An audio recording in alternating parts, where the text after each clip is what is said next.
और हमने देखा किस प्रकार देवकी का विवाह हो चुका है और कंस देवकी को स्वयं रथ हाँक करके ले जा रहा है। देवकी और कंस के बीच में पारस्परिक प्रेम का संबंध बहुत गहरा है। देवकी की आयु ज्यादा तो नहीं थी, हो सकता है 14-15 वर्ष, छोटी भी थी। कंस बहुत स्नेह करते थे और स्वयं देवकी को ले जा रहे थे। उसी समय जब आकाशवाणी होती है तो उसके कारण कंस का पूरा प्रेम विलुप्त हो जाता है। तो उसी की चर्चा अभी हो रही है, कैसे कंस देवकी को वध करना चाहते हैं और वसुदेव पूर्ण प्रयास कर रहे हैं देवकी को बचाने के लिए। हमारे आचार्य लोग बताते हैं किस प्रकार देवकी जीवात्मा की भक्ति को सूचक करती है और कंस भौतिक जीवन का मूर्तिमान स्वरूप है। जीवात्मा जब भौतिक संसार में आता है तो उसका बड़ा प्रेम हो जाता है भौतिक जीवन शैली से, जैसे कंस और देवकी का बड़ा पारस्परिक प्रेम का संबंध था। लेकिन जब भौतिक जीवन किसी भीषण परिस्थिति में जीवात्मा को देखता है तो उसका साथ तो छोड़ ही देता है, उल्टा और हानि पहुंचाने का प्रयास करता है। जैसे कंस यहां पर देवकी को, जिनको वो इतना प्रेम करते थे, अभी हानि पहुंचा रहा है। और वसुदेव जो एक शुद्ध चेतना है, विशुद्ध सत्वम, ये वसुदेव जीवात्मा को बचाना चाह रहे हैं। भौतिक जीवन शैली जीवात्मा का पतन का कारण, विशुद्ध चेतना जीवात्मा को बचाने के लिए वसुदेव का प्रयास। उसी श्रृंखला में श्लोक संख्या 45 से पाठ करेंगे। आप लोग दोहरा सकते हैं। एषा तवानुजा बाला कृपणा पुत्रिकोपमा हन्तुं नार्हसि कल्याणीं इमं त्वं दीनवत्सला।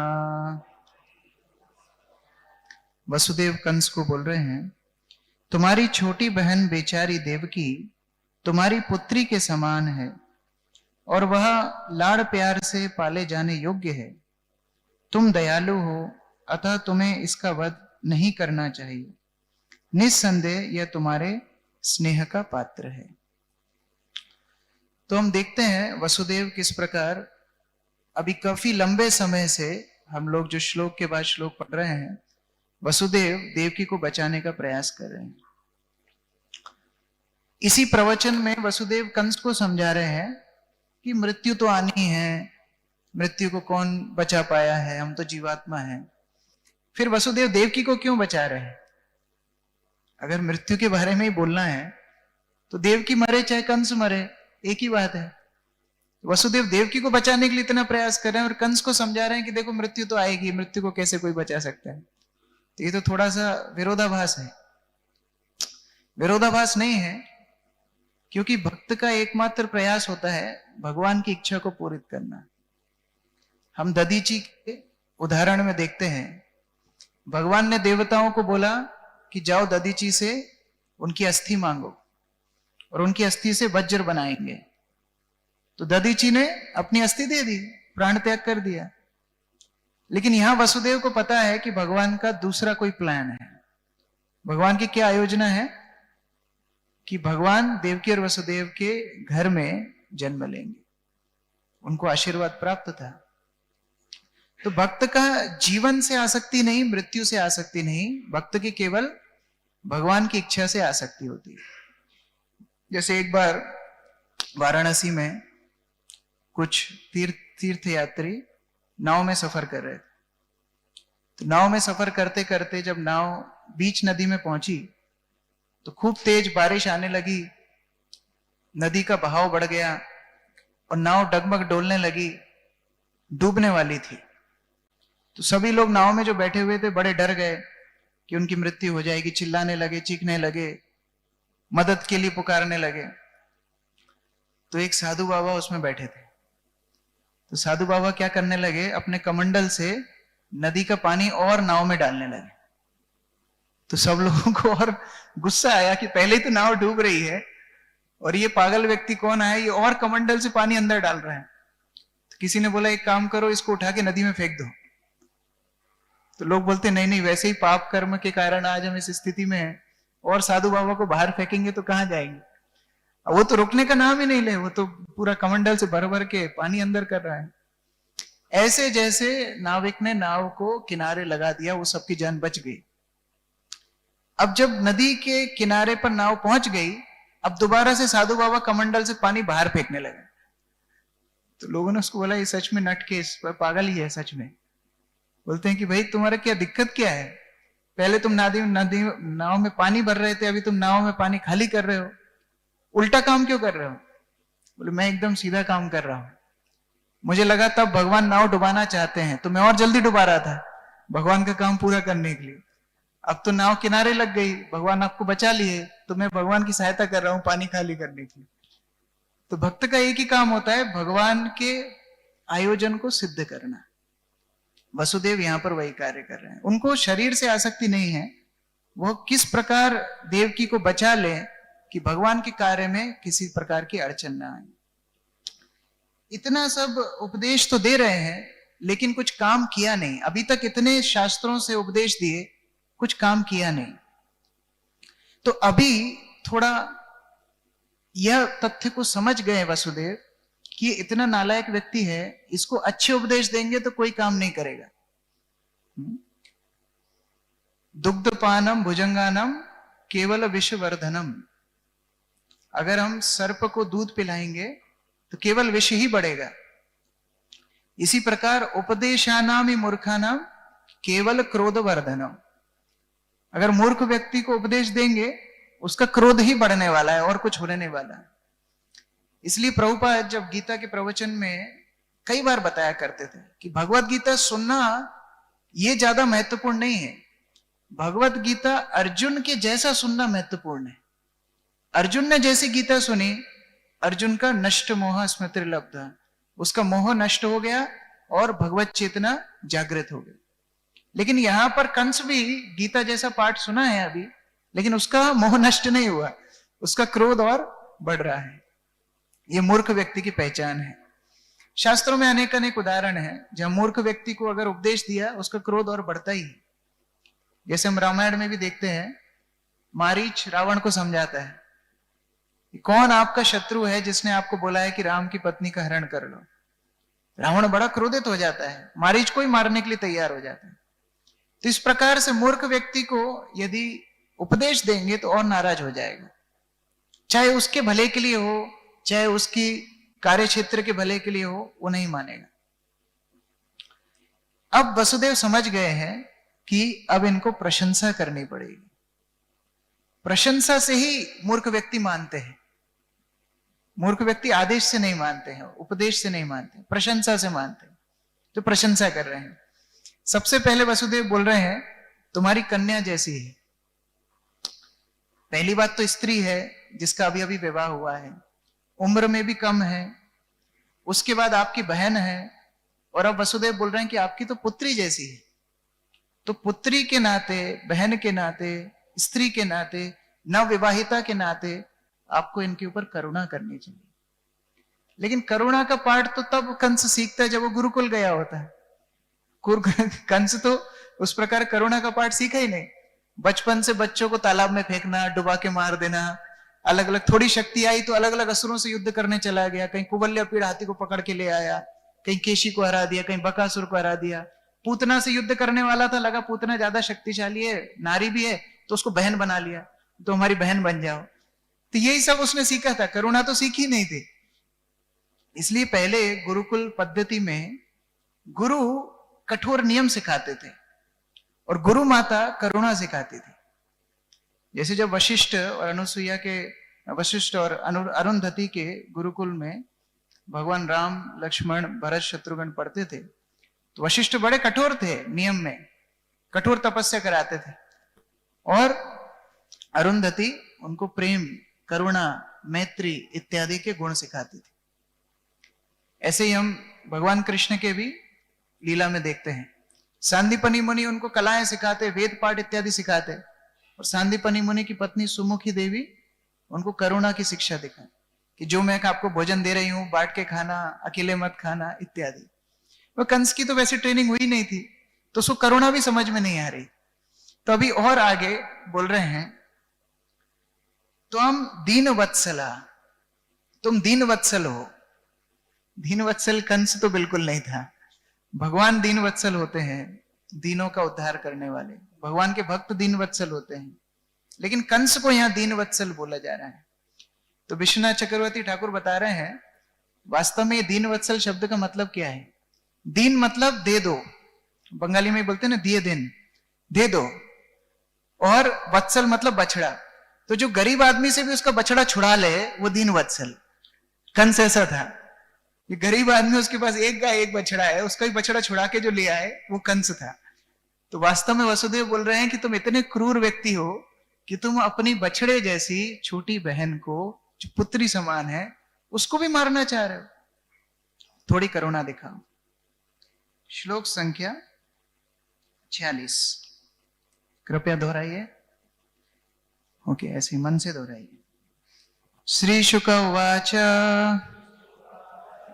एवं स सामभिभेदै बोध्यमानापि दारुणा नान्यवर्तत कौरव्य पुरुष आदान अनुव्रता। सुखदेव गोस्वामी ने कहा, हे कुरुवंश में श्रेष्ठ कंस अत्यंत क्रूर तथा और वास्तव में राक्षसों का अनुयायी था। अतएव वसुदेव के सदुपदेशों से उसे ना तो समझाया बुझाया जा सकता था, ना ही भयभीत किया जा सकता था। उसे इस जीवन में या अगले जीवन में पाप कर्मों के फलों की कोई चिंता नहीं थी। जय श्री श्री राधा मदन मोहन कृष्ण बलराम गौर निताय की, श्री प्रहलादेश नरसिंह देव भगवान की, श्री जगन्नाथ बलदेव सुभद्रा महारानी की, श्रील प्रभुपाद की। तो कंस क्यों उपदेश स्वीकार नहीं कर पा रहा था, इस श्लोक में बताया गया है। कंस सदुपदेशों को इसलिए स्वीकार नहीं कर पा रहा था क्योंकि उसकी संगति असुरों की थी। अगर हमारी संगति अच्छी नहीं होगी तो हम सत्संग का, सतुपदेशों का फायदा नहीं उठा पाएंगे। ये संगति कंस के रूप में हम जड़ रूप में देखते हैं, बाह्य रूप में देखते हैं कि कंस असुरों की संगति में असुर प्राय बन गया था। कंस असुर कुल में नहीं आया है, रावण भी असुर कुल में नहीं आया था, लेकिन असुर प्राय हो गया असुरों की संगति से। तो यहां पर इसीलिए कंस अच्छे उपदेश जो उसके लिए हितकारी है वह भी स्वीकार नहीं कर पा रहा था। असत संग त्याग ही वैष्णव आचार। असत संग जब तक हम नहीं त्यागेंगे, वैष्णव सिद्धांत, वैष्णव सदाचार इत्यादि का पालन करना हमारे लिए असंभव हो जाएगा। कभी कभी करेंगे, लेकिन मुख्य परीक्षा होती है विपत्ति के समय। यह कंस की मुख्य परीक्षा तो विपत्ति में ही हो रही है। जब सब कुछ ठीक था, शादी के पकवान खा रहा था, तो अच्छा प्रेम फूट ही रहा था उसका, इसलिए तो रथ में लेके जा रहा था। लेकिन जैसी विपत्ति आई सब कुछ भूल गया। तो ये असत संग से बचना चाहिए। असत संग बाह्य रूप से हो सकता है, सूक्ष्म रूप से भी हो सकता है। जैसे गीता में भगवान बताते हैं सबसे बड़ा असत संग क्या है। हमारा एक शत्रु मन ही हमारा असत संग है, जिसका हम संगति हमेशा लेते रहते हैं, और उस असत संग के कारण हम गुरु उपदेश को पालन नहीं कर पाते। गुरु मुख पद्म वाक्य चिते ते करी क्या आर न करी हो मने आशा। इसका उल्टा क्या होगा, अगर मन में आशाएं हैं तो गुरु मुख पद्म वाक्य चित्त से एकाकीकार नहीं कर पाएंगे, स्वीकार नहीं कर पाएंगे। तो वही यहां पर सिद्धांत बताया है कि कैसे सत उपदेशों को कंस स्वीकार नहीं कर पाया असत संग में। जो पवित्र चेतना में होते हैं, जिनका मन शुद्ध होता है, इसलिए वो अच्छे उपदेशों को तुरंत स्वीकार कर लेते हैं। जैसे हम प्रभुपाद के जीवन में देखते हैं कि एक व्यक्ति ने, जो पोस्टमैन था, डाकिया था, उसने बोल दिया प्रभुपाद को कि आप ये मैगजीन्स प्रिंट कर रहे हो, मैगजीन तो लोग पढ़ेंगे, फेंक देंगे, इससे आपका काम नहीं होगा, आपको पुस्तक छापनी चाहिए। तब प्रभुपाद ने पुस्तक लिखना शुरू किया और वास्तव में 1944 से लेके इतने वर्ष प्रभुपाद ने बैक टू गॉडेड मैगजीन लिखी है। अभी हम लोग भक्तों से पूछे कितनी बैक टू गॉडेड मैगजीन पढ़ी है, भक्त लोग ही बैक टू गॉडेड मैगजीन नहीं पढ़ पाते। यहां में प्रभुपाद की पुस्तकों का डिस्प्ले है, बैक टू गॉडेड मैगजीन नहीं है, पुस्तक है। तो प्रभुपाद ने एक पोस्टमैन का ये नहीं सोचा, प्रभुपाद अरे मैं भक्ति सिद्धांत सरस्वती का शिष्य हूं, मैं संस्कृत जानता हूं, मैं इतनी व्याख्या लिख रहा हूं, इतने आचार्यों को टीका पढ़ रहा हूं, मैं राधा दामोदर मंदिर में रहता हूं, और प्रभुपाद तो आचार्य भी थे। ये नहीं सोचा, उन्होंने बोला डाकिया का उपदेश है, चलो ठीक है, ये मेरे गुरु महाराज का उपदेश, और उससे हमको पुस्तकें मिल गई। हम हमारे गुरु महाराज के जीवन में भी देखते हैं, गुरु महाराज प्रभुपाद के जीवन के ऊपर एक मूवी बनाना चाहते थे। मूवी बनाने की पूरी तैयारी थी।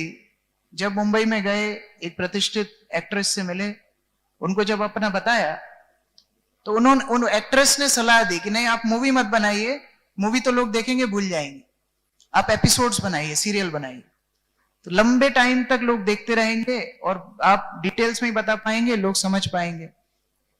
तो गुरु महाराज ने अपना प्लान चेंज कर दिया। उन्होंने ये नहीं सोचा कि मैं तो गुरु हूं, मैं किसी का उपदेश थोड़ी लूंगा। जिनकी चेतना शुद्ध होती है वो सत्य उपदेश ले लेते हैं। चैतन्य महाप्रभु की लीला में भी हम देखते हैं, सत्य उपदेश तो लिए ही महाप्रभु ने, लेकिन रामचंद्रपुरी की भर्त्सना को भी, उनकी क्रिटिसिज्म, उनकी आलोचना को भी स्वीकार कर लिया। और फिर सभी भक्त कितना अनुग्रह करते थे कि महाप्रभु रामचंद्रपुरी की बात आपको सुनने की आवश्यकता नहीं है।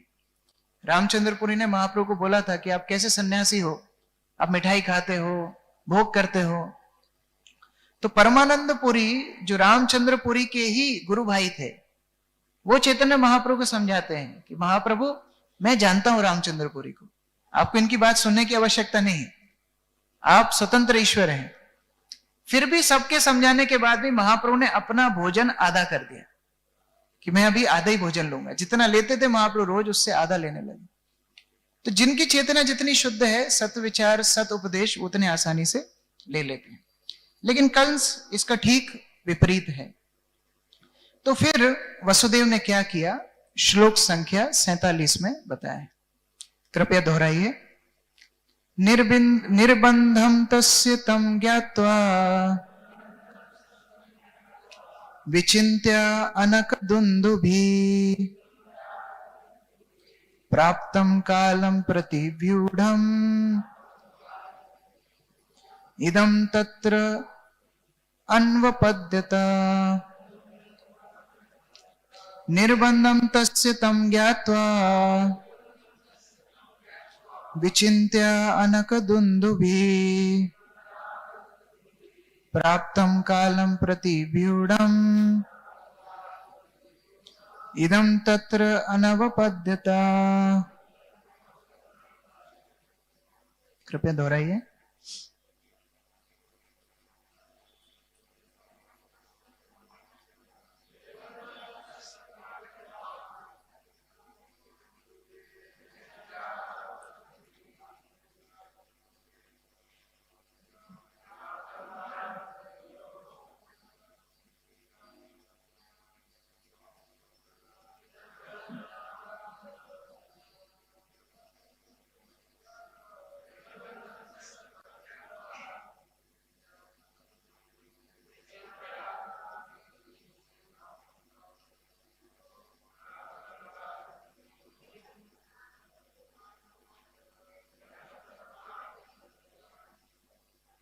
माताएं,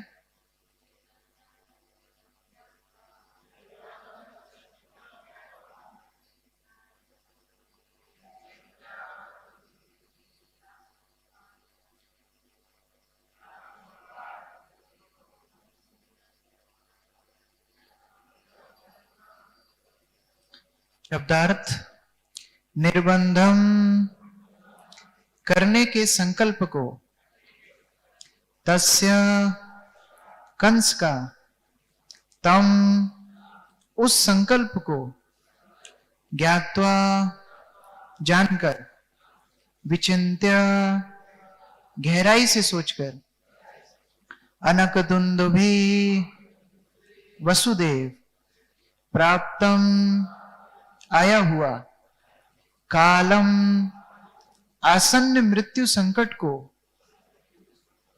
प्रतिव्यूढ़म ऐसे कार्यों से रोकने के लिए इदम यह तत्र वहां अन्वपद्यत अन्य उपायों को सोचा। जब वसुदेव ने देखा कि कंस अपनी बहन देवकी को मार डालने पर तुला हुआ है, तो उसने अपने मन में गंभीरता पूर्वक सोचा। मृत्यु को आया हुआ देखकर उसने कंस को रोकने का दूसरा उपाय सोचा। तात्पर्य, यद्यपि वसुदेव ने देखा कि उनकी पत्नी देवकी को मारे जाने का संकट उपस्थित है, किंतु उसे अपने कल्याण का भरोसा था, क्योंकि उसके जन्म के समय देवताओं ने दुंदुभियां बजाई थी। अतः उसने देवकी को बचाने की दूसरी युक्ति सोची। तो इस प्रकार वसुदेव का चरित्र यहां पर बड़ा ही आदर्शपूर्ण है। वसुदेव, जैसा कि शब्द बताता है, विशुद्ध सत्व में है। जो तमोगुण में है वो भीषण परिस्थितियों में निराश हताश हो जाते हैं। जो रजोगुण में है वो भीषण परिस्थितियों में अपने सामर्थ्य, अपनी बुद्धि का उपयोग करके बचना चाहते हैं। लेकिन जो सतोगुण में है उनको अपने ज्ञान के ऊपर, अपनी धार्मिक चरित्र के ऊपर विश्वास होता है। वहां भी थोड़ा कल्मश है, क्योंकि वहां भी मेरा ब्राह्मण्य, मेरा तप, मेरा धर्म, ये मेरा बड़ा है, धर्म छोटा है, तो वहां भी विशुद्ध नहीं है, वो सतोगुण भी अशुद्ध है। लेकिन वसुदेव कौन है? विशुद्ध सत्व है। उनको खुद से ज्यादा किस पे भरोसा था कि मेरे जन्म के समय देवताओं ने दुंदुभी बजाई थी, इसका मतलब उनका मुझे लेकर के कोई आशीर्वाद तो जरूर होगा, तो उनके आशीर्वाद से मैं बच जाऊंगा, उनके आशीर्वाद से मेरे जीवन में भीषण परिस्थिति का समाधान आसानी से हो जाएगा। तो ईश्वर के ऊपर, भगवान के ऊपर या उनकी सत्ता के ऊपर, उनके प्रतिनिधियों के ऊपर वसुदेव का ज्यादा विश्वास था। इसलिए उन्होंने दूसरा उपाय सोचा। किसी ना किसी प्रकार से भक्ति को बचाना चाहते हैं, क्योंकि भक्ति पहले तो मिलना ही बड़ा दुर्लभ है। हम भागवत में कितने उदाहरण देखते हैं, लोगों ने भगवान को प्रत्यक्ष रूप से देखा, सदगुरु की संगति भी प्राप्त की, फिर भी भक्ति प्राप्त नहीं कर पाए। सबसे बड़ा उदाहरण है धृतराष्ट्र, प्रथम स्कंद में। धृतराष्ट्र ने भगवान को देखा समक्ष रूप से, कई बार देखा, बचपन से लेके बड़े तक देखा। उसके बाद उनके ही परिवार में भगवान कई बार आए, उनसे बातचीत किए, देखा ही नहीं, बातचीत भी किए, भगवान उनको प्रणाम इत्यादि किए, सब कुछ किया। चलो कई बार हम बोलते हैं कि शायद सदगुरु नहीं होंगे, तो विदुर जैसे गुरु बन के फिर आए। महाभारत के युद्ध के बाद विदुर उनको वानप्रस्थ की शिक्षा देने के लिए आए।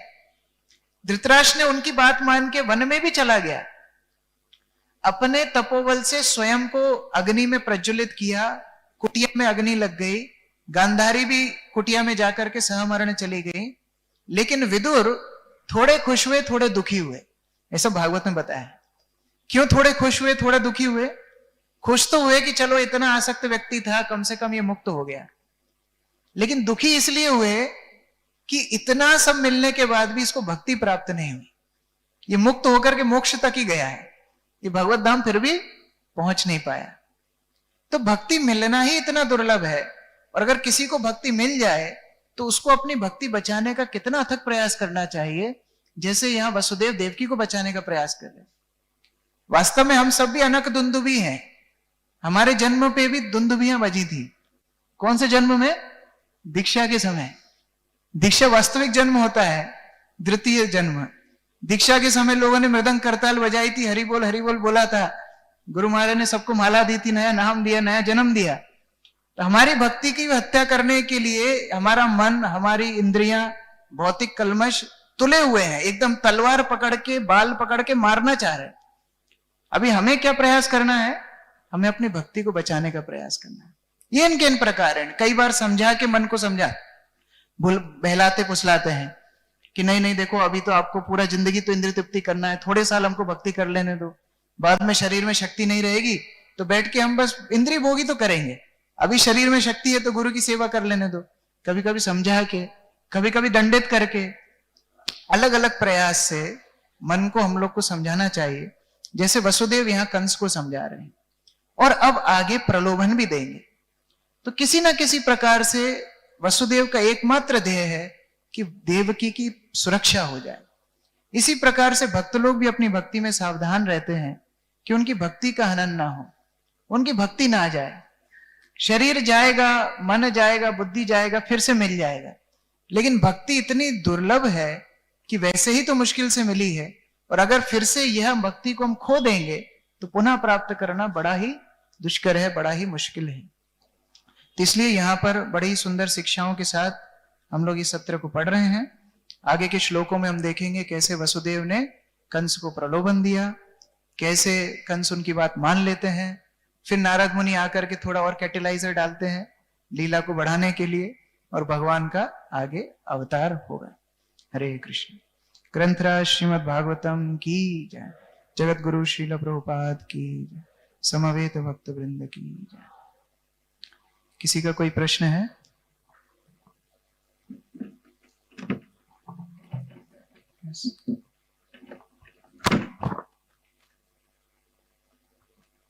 Hare Krishna.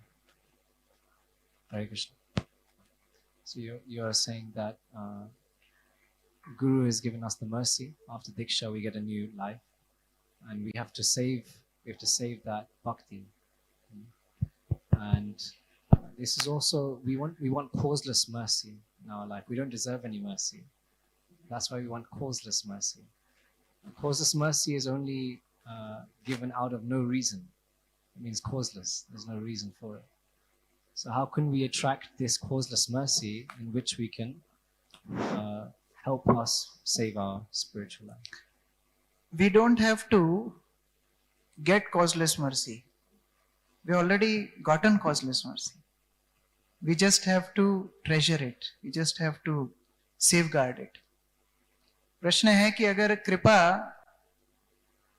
अहेतु की होती है तो अहेतु की कृपा को हम प्राप्त कैसे करें? अहेतु की अगर कृपा है जिसका हेतु ही नहीं है तो उसको हम प्राप्त करने के लिए प्रयास भी कैसे करेंगे? लेकिन अच्छी बात है कि हमको कृपा मिल चुकी है। हम लोग प्रभुपाद के आंदोलन से जुड़ चुके हैं, गुरु की कृपा हमको मिल चुकी है। अब हमको इसको सहेज के रखना है, हमको इसको सेफगार्ड करके रखना है कि इसको कोई चुरा ना लेके जाए, कोई इसकी हानि ना करके जाए। जिसे चैतन्य महाप्रभु बोलते हैं, बीज तो मिल गया, ब्रह्मांड भ्रमित कौन भाग्यवान जीव, गुरु कृष्ण प्रसादे पाए भक्ति लता बीज। बीज मिल गया, अभी बोन करके सिंचन भी कर रहे हैं, लेकिन उसको अगर सुरक्षा नहीं करेंगे अनर्थों से तो फिर उस बीज का पनपना संभव नहीं है। पनप भी जाएगा तो कोई जानवर आकर के उसको खा लेगा। तो इसलिए अपनी भक्ति की सुरक्षा करना चाहिए। ये सुरक्षा कैसे होती है? गुरु के आदेशों का पालन करके होती है। अगर हम गुरु को ही इधर उधर मोड़ने का प्रयास करेंगे, निर्देशों को मोड़ने का प्रयास करेंगे, तो फिर भक्ति की हानि हो जाएगी। जैसे एक बार मैं प्रभुपाद का एक कथा पढ़ रहा था कि प्रभुपाद के एक सेवक थे, उनको मिठाई खाना बहुत पसंद था। तो प्रभुपाद के कमरे में हमेशा मिठाई रखी रहती थी, भक्त लोग जो भी मिलने आते प्रभुपाद उनको मिठाई देते थे। अब ये प्रभुपाद के सेवक थे, अलग से जाके भी कहीं टाइम नहीं मिलता था कि मिठाई खा लें, तो इनकी नजर हमेशा उस मिठाई के डब्बे पे रहती थी। एक दिन उस मिठाई के डब्बे में चींटी लग गई, तो उन्होंने देखा चींटी मतलब है हमारे लिए एक अवसर है, ये चींटी नहीं है, हमारे अवसर घूम रहे हैं मिठाई के ऊपर। तो ये जाकर के प्रभुपाद को बोलते हैं, प्रभुपाद मिठाई को तो चींटी लग गई, अब ये खराब हो गई, इसको फेंक दूं? उनको लगा प्रभुपाद इतने व्यस्त हैं, बोल ही देंगे फेंक दो, तो मैं ले जाऊंगा चींटी झटका के। हरे कृष्णा। तो प्रभुपाद ने जैसे ही देखा कि इनके मन में तो कुछ कलमश है, प्रभुपाद बोले चींटी को मैं कर लूंगा हैंडल, तुम एक पानी भर के एक प्लेट लाओ, उसमें मिठाई रखेंगे, चींटी और नहीं आएगी। तो प्रभुपाद जानते थे इनके अंदर ये दोष है मिठाई खाने का, ये मिठाई खा खा के इंद्रिय भोग करेगा, इंद्रिय भोग करके भक्ति छोड़ देगा। तो छोटी छोटी वस्तुएं जिनसे हमारी हानि हो सकती थी, बड़े बड़े साम्राज्यों का पतन हुआ छोटी गलतियों से। हम लोग अलेक्जेंडर द ग्रेट का नाम सुनते हैं। अलेक्जेंडर द ग्रेट जब भारत आए और आक्रमण करना चाहते थे, अंदर जाना चाहते थे, देखा वो बीमार हो गए और सारी सेना भी बीमार हो गई। पता है उनको कौन सी बीमारी लगी थी? मलेरिया। जो सेना ने इतने साम्राज्य जीते, भारत के मच्छरों ने उसको हरा दिया। तो कुल मिला के बात क्या है, छोटी सी चीजें भक्ति का पतन कर सकती है। तो कृपा हमको वास्तव में मिल चुकी है, लेकिन हमको उस कृपा को संजो के रखना है। जैसे वसुदेव का विवाह हो गया है, लेकिन अब देवकी की सुरक्षा उनकी जिम्मेदारी है। यह मुख्य बात है। ठीक है, और कोई भक्त कुछ बोलना चाहते हैं? ठीक है, ग्रंथराज श्रीमद् भागवतम की जय, श्रील प्रभुपाद की जय, समवेत भक्त वृंद की जय। वांछा कल्पतरुभ्यश्च कृपा सिंधुभ्यो च पतितानां पावनेभ्यो वैष्णवेभ्यो प्रभुपाद की।